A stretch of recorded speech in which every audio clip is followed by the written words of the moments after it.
7:15ಕ್ಕೆ ಮೂರನೇ ಬಾರಿಗೆ ಮೋದಿಯವರ ಪ್ರಮಾಣ ವಚನ ಸ್ವೀಕಾರ ಇವತ್ತು ದೆಹಲಿಯಲ್ಲಿ ನಡೆಯುತ್ತೆ. ಮೋದಿ ಜೊತೆಗೆ 35ಕ್ಕೂ ಹೆಚ್ಚು ಸಚಿವರಿಂದ ಪ್ರಮಾಣ ವಚನ. 35ಕ್ಕೂ ಹೆಚ್ಚು 11 ಹಾಲಿ ಸಚಿವರನ್ನ ಸಂಪುಟದಲ್ಲೇ ಉಳಿಸಿಕೊಂಡಿದ್ದಾರೆ ಮೋದಿ. ಅವರ ಕಾರ್ಯವೈಖರಿಯನ್ನು ನೋಡಿ ಟಾಪ್ 4 ಖಾತೆಗಳನ್ನು ಮಿತ್ರ ಪಕ್ಷಗಳಿಗೆ ಬಿಟ್ಟು ಕೊಡದಿರಲು ಬಿಜೆಪಿ ನಿರ್ಧಾರ ಮಾಡಿದ್ದಾರೆ ತಮ್ಮಲ್ಲೇ ಉಳಿಸ್ಕೊಳ್ಳೋದಕ್ಕೆ. ಅದು ಗೃಹ, ರಕ್ಷಣೆ, ಹಣಕಾಸು ಮತ್ತು ವಿದೇಶಾಂಗ ಇಲಾಖೆ. ಇದರಲ್ಲಿ ಯಾವುದೇ ಬದಲಾವಣೆ ಆಗ್ತಕ್ಕಂಥದ್ದು ಡೌಟ್ ಅಂತ ಹೇಳ್ತಾ ಇದ್ದಾರೆ. ಯಾರ್ಯಾರು 2019ರಿಂದ ಈ ಖಾತೆಯನ್ನು ನಿಭಾಯಿಸಿದಾರೋ ಅವರಿಗೆ ಖಾತೆಗಳನ್ನು ಮರುಹಂಚಿಕೆಯನ್ನು ಮಾಡ್ತಕ್ಕಂಥದ್ದು. ಯಾಕೆ ಅಂತಂದರೆ ಬಹಳ ಪ್ರಮುಖವಾದ ಇಲಾಖೆಗಳು, ದೇಶದ ಅಭಿವೃದ್ಧಿಯ ದಿಕ್ಕನ್ನು ನಿರ್ಧರಿಸುವಂತಹ 4 ಪ್ರಮುಖ ಖಾತೆಗಳು. ಹಾಗಾಗಿ ಅವರಿಗೆ ಅನುಭವ ಇರೋದ್ರಿಂದ ಮೋಸ್ಟ್ಲಿ ಅವರವರಿಗೆ ಆ ಖಾತೆಗಳನ್ನು ಕೊಡ್ತಾರೆ. ಗೃಹ ಸಚಿವರಾಗಿ ಅಮಿತ್ ಶಾ, ರಕ್ಷಣಾ ಸಚಿವರಾಗಿ ರಾಜನಾಥ್ ಸಿಂಗ್, ಹಣಕಾಸು ಸಚಿವರಾಗಿ ನಿರ್ಮಲಾ ಸೀತಾರಾಮನ್ ಉಳ್ಕೋತಾರೆ ಅಂತ.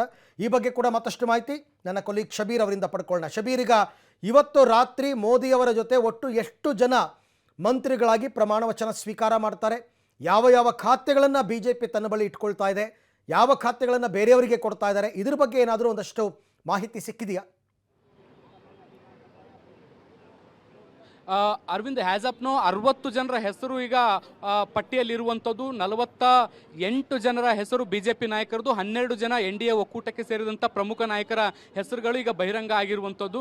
ಈ ಹೆಸರುಗಳಲ್ಲಿರುವಂಥ ಬಹುತೇಕ ನಾಯಕರು ಎಲ್ಲರೂ ಕೂಡ ಪ್ರಧಾನಮಂತ್ರಿಗಳ ನಿವಾಸದ ಚಹಾಕೂಟದಲ್ಲಿ ಭಾಗಿಯಾಗಿದ್ದರು. ಮುಖ್ಯವಾಗಿ ಬಿಜೆಪಿ ಪ್ರಮುಖ ಖಾತೆಗಳನ್ನು ತನ್ನಲ್ಲೇ ಉಳಿಸ್ಕೊಳ್ಳುತ್ತೆ ಅನ್ನುವಂಥ ಮಾಹಿತಿಗಳು ಸದ್ಯಕ್ಕೆ ಸಿಗ್ತಾ ಇರುವಂಥದ್ದು. ಆ ಪೈಕಿ ನಾವು ನೋಡೋದಾದರೆ ಮೊದಲನೇದಾಗಿ ಗೃಹ ಇಲಾಖೆ ಆಗಿರ್ಬೋದು, ರಕ್ಷಣೆ ಆಗಿರ್ಬೋದು, ಹಣಕಾಸು ಆಗಿರ್ಬೋದು, ವಿದೇಶಾಂಗ ಆಗಿರ್ಬೋದು, ರೈಲ್ವೆ ಬಗ್ಗೆ ಕೂಡ ಒಂದಿಷ್ಟು ಚರ್ಚೆಗಳು ನಡೀತಾ ಇರುವಂಥದ್ದು.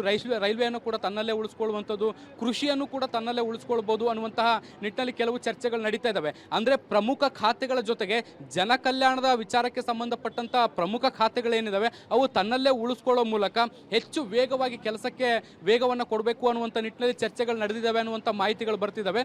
NDA ಒಕ್ಕೂಟದ ಅಂಗಪಕ್ಷಗಳಿಗೂ ಕೂಡ ಕೆಲವೊಂದಿಷ್ಟು ಪ್ರಮುಖ ಖಾತೆಗಳು ಸಿಗಬಹುದು ಅನ್ನುವಂಥ ಲೆಕ್ಕಾಚಾರಗಳಿದ್ದಾವೆ. ಆದಾಗ್ಯೂ ಕೂಡ ಇಡೀ ಸರ್ಕಾರದ ಮೇಲೆ ಪ್ರಮುಖ ಖಾತೆಗಳು ಅಥವಾ ಪ್ರಭಾವಿ ಖಾತೆಗಳಂತ ಏನಿರ್ತವೆ ಆ ಖಾತೆಗಳನ್ನು ಬಿಜೆಪಿ ತನ್ನಲ್ಲೇ ಉಳಿಸ್ಕೊಳ್ಬೋದು ಅನ್ನುವಂಥ ಮಾಹಿತಿಗಳು ಸದ್ಯಕ್ಕಿದ್ದಾವೆ. ಹೀಗಾಗಿ ಯಾವ್ಯಾವ ಖಾತೆ ಯಾರ್ಯಾರಿಗೆ ಹೋಗುತ್ತೆ ಅನ್ನುವಂಥದ್ದು ಪ್ರಮಾಣ ವಚನ ಸ್ವೀಕರಿಸಿದ ಬಳಿಕವಷ್ಟೇ ಅಧಿಕೃತವಾಗಿ ಗೊತ್ತಾಗುತ್ತೆ.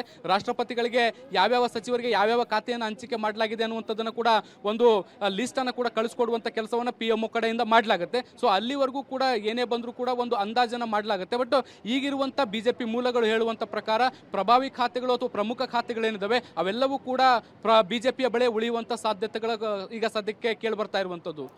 Shabir, thank you.